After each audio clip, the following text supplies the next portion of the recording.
Hello everyone, welcome back to my channel Tejaswi vlogs. మా videos కనుక మీకు నచ్చినట్లయితే మా ఛానల్ని సబ్స్క్రైబ్ చేయండి, లైక్ చేయండి, షేర్ చేయండి, కామెంట్ కూడా చేయండి.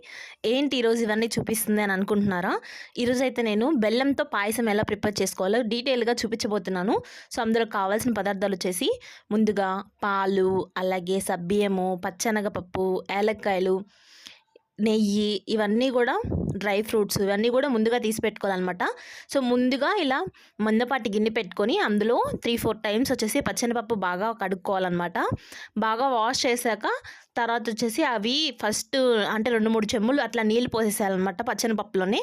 ఫస్ట్ అవి ఉడికాక మనకి పాయసం అనేది స్టార్ట్ చేసుకోవాలి. అవైతే ఉడికిపోయిన తర్వాత కొంచెం ఈ లోపల ఫ్రై ప్యాన్ పెట్టుకొని అందులో గీ వేసుకొని నెక్స్ట్ సేమియా ఉంది కదా, సేమియా కూడా అందులో వేసుకొని గీలో బాగా ఫ్రై చేయాలన్నమాట. అంటే సేమియా రెడ్డిష్ వచ్చే వరకు అయితే ఫ్రై చేసుకోవాలి.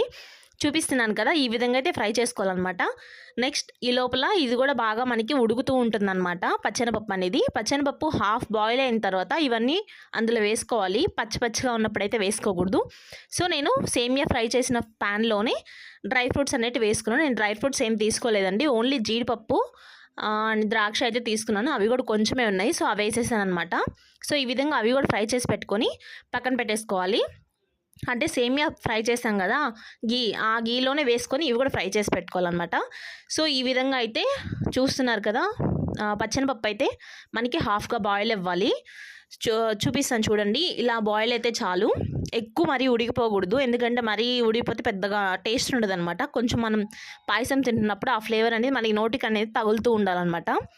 సో నెక్స్ట్ వచ్చేసి అందులోనే సబ్బియ్యం అయితే వేసుకోవాలి. సబ్బియ్యం కూడా 3-4 టైమ్స్ బాగా వాష్ చేసుకోవాలి.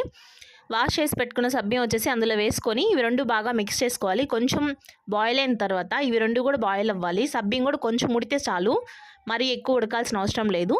సో కొంచెం సబ్బియ్యం ఉడికాక నెక్స్ట్ వచ్చేసి మనం ఫ్రై చేసి పెట్టినాం కదా సేమియా, ఆ సేమియా కూడా ఎత్తి దాంట్లో వేసేసేయాలన్నమాట.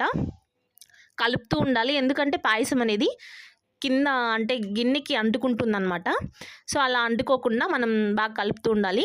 అందులోనే కొంచెం సేమియా వేగాక అంటే ఉడికాక దాని తర్వాత వచ్చేసి మనం ముక్కలుగా అంటే చిన్న చిన్న తురుముకున్నాం కదా బెల్లము, ఆ బెల్లం అయితే అందులో వేసేసుకొని బాగా కలుపుకుంటూ ఉండాలన్నమాట. అడుగంటకుండా చూసుకోవాలండి, మెయిన్ పాయింట్ ఇదేను పాయసంలోకి.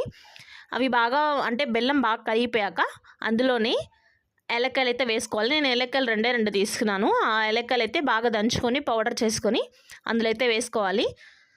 బెల్లం బాగా కరిగాక అలా ఉడుకుతున్నప్పుడు అందులోనే 1 కప్ ఆఫ్ మిల్క్ అయితే వేసుకోవాలి. మిల్క్ కూడా బాగా అంటే కాగాలన్నమాట. మిల్క్ అనేది బెల్లం పాయసంలో ఎక్కువ వేసుకోకూడదు. మనం చక్కెర పాయసంలో ఎంత వేసుకున్నా ఏం కాదు, బెల్లం పాయసంలో చాలా తక్కువ వేసుకోవాలన్నమాట. సో ఇంకా డ్రై ఫ్రూట్స్ మనం చేసి పెట్టుకున్నాం కదా, ఆ డ్రై ఫ్రూట్స్ కూడా ఎత్తి దాంట్లో వేసుకొని ఫైనల్లీ బెల్లంతో పాయసం అయితే రెడీ అయిపోయింది.